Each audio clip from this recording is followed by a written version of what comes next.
Hey there, welcome back to Milk Matters USA.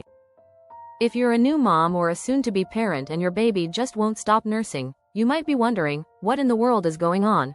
Well, friend, you're probably in the middle of cluster feeding, and today, we're breaking it all down so you can breathe a little easier. Let's get into it. Section 1. What is cluster feeding? Okay, so let's start with the basics. Cluster feeding is when your baby wants to feed a lot over a short period of time, like every hour, sometimes even more. It can feel like your little one is nursing non-stop, especially in the evenings or during growth spurts. And yes, it's totally normal. This doesn't mean your milk supply is low. It doesn't mean something's wrong. Your baby is basically telling your body, "Hey mom, I need more milk soon, let's get production going." Section 2. When does cluster feeding happen? Cluster feeding usually shows up during the first few weeks of life, especially around days 2 to 5, then again around week 3, week 6, and sometimes during growth spurts at 3 months and beyond. And heads up, babies love to do this in the evening when you're already tired. Because why not, right? Section 3. Why babies cluster feed. Here's the deal. Your baby isn't trying to drive you crazy, promise. There are a few good reasons they're feeding so often. Growth spurts. Baby's body is growing fast and needs more calories. Comfort. Feeding soothes them, physically and emotionally. Milk supply. More nursing equals more milk. It's biology at work. Sleep prep. Some babies tank up before sleeping longer stretches. Section 4. Signs it's cluster feeding, not something else. So how do you know this is just cluster feeding and not something to worry about?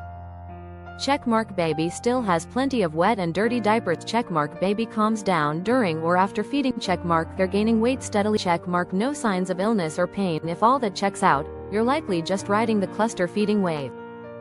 But always trust your gut. If something feels off, call your pediatrician. Section 5. How to survive cluster feeding. Okay mama, now for the real talk. Cluster feeding can be exhausting, physically and emotionally. Here are some tips to help you get through it. Baby bottle. Set up a comfy feeding spot, pillows, water bottle, snacks, phone charger, all the essentials. Woman in lotus position. Take breaks. Hand off baby to a partner when you can, even if it's just for a quick shower or nap. Fork and knife with plate. Fuel yourself. Eat enough, drink water, and rest when your baby rests. Speech balloon. Get support. Talk to other moms, join breastfeeding groups, or message us here in the comments. You're not alone. And remember, this phase is temporary. It might feel endless right now, but your baby is doing exactly what they're supposed to do. Section 6. When to ask for help. Now, if your baby seems extra fussy, isn't gaining weight, or you're feeling totally overwhelmed, talk to a lactation consultant or your baby's doctor. There's no shame in asking for help. Outro. Warm tone, comforting music fades in. So, there you have it, cluster feeding explained. It's tough, it's tiring, but it's also a sign that your body and your baby are working in perfect harmony. If this video helped you out, don't forget to like, subscribe, and hit that bell so you never miss another episode of Milk Matters USA. And hey, tell us in the comments, how did you handle cluster feeding? What helped you get through it? You got this, mama. One feed at a time. Biceps. See you next time.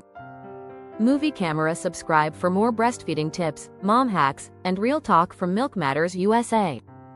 Cell phone. Follow us on Instagram, TikTok, and Facebook at Milk Matters USA. Baby, you're doing amazing, and we're here with you every step of the way.